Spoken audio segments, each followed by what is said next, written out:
Hello everyone. I'm always being asked, how I lost my limbs. So here goes. I was in Spain on holiday and I started to feel a little bit unwell. I'd got some pain in my left side, which I then thought, maybe I've got a UTI and it's gone to my kidneys. I was really, really cold. I had cold hands and feet, couldn't get them warm, didn't matter what I did. I was shivering. I had slurred speech. Don't remember whether I went to the toilet much that day or not. I knew I was getting quite poorly, and it gut instincts. I knew it was something a little bit more than just an infection. So I went to the local hospital. In my little bit of Spanish, I said to them "dolor aquí," which means pain here, and pointed to this area. They seemed to think I'd broken something, x-rayed me and said, nothing's broken. I don't remember that. The next day, I got hubby to take me to the local doctors. We went into the doctors. Apparently we couldn't be seen in the morning and we had to go back again in the afternoon. One of those times, I remember trying to shuffle across the road. I was really struggling to walk and I was hanging on to Steve's arm. We were seen in the afternoon, and this time I'd screenshot on my Translate on my phone that said, I think I have a urine infection.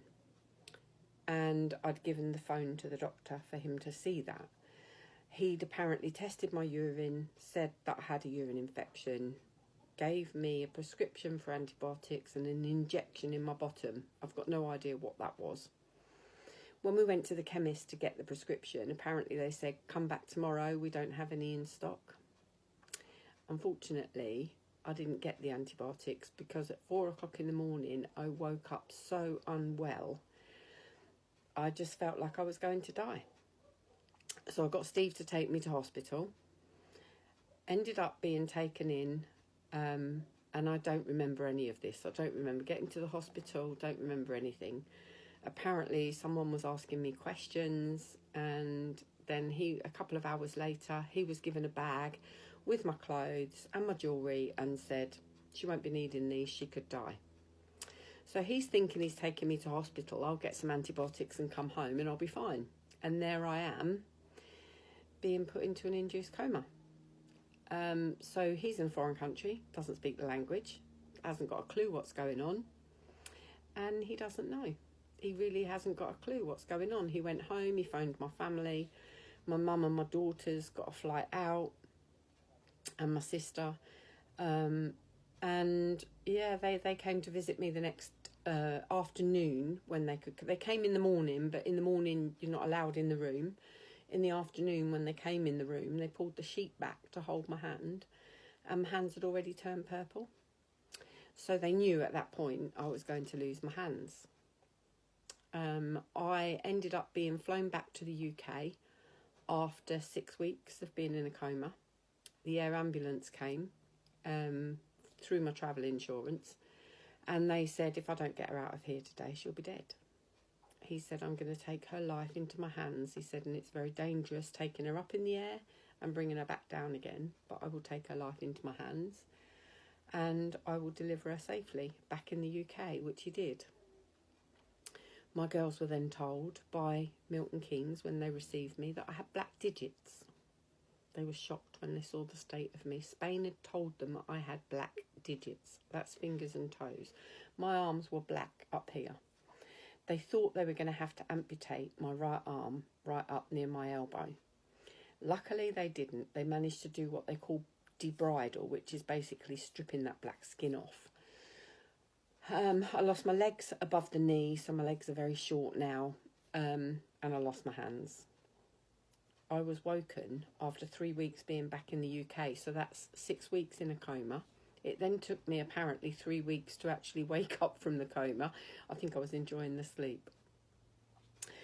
Then went to Bedford to have the amputations. Spent 3 months in Bedford, well just over 3 months I think, in Bedford recovering. Once I was healed, I then went to Roehampton in London to have physio, to learn how to sit up and how to move again. Literally my mind was blank and my muscles had gone and I had no idea.